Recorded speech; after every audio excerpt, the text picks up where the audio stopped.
नमस्कार. माझे नाव वैष्णवी नागप्पा मित्रे आहे. मी इयत्ता चौथीमध्ये शिकत आहे.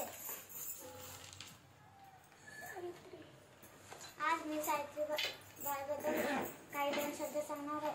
ते तुम्ही शांततेने ऐकून घ्यावे ही माझी नम्र विनंती आहे. सावित्रीबाईंनी पुण्यामध्ये बुधवार पेठेत मुलींची पहिली शाळा काढली. सावित्रीबाईंनी आपल्या पतीपाशी शिक्षण घेतले. महात्मा फुलेंनी ज्योतिराव फुले यांनी शिक्षण दिले. सावित्रीबाईंना शिक्षण देऊन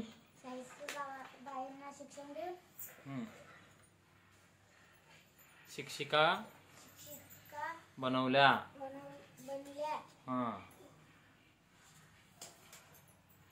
आणि त्यांनी सर्व मुलींना शिक्षणाचे धडे दिले. शिक्षणाचं महत्त्व पटवून सांगितलं. सावित्रीबाई फुले यांच्या जयंतीनिमित्त सर्वांना हार्दिक शुभेच्छा. धन्यवाद.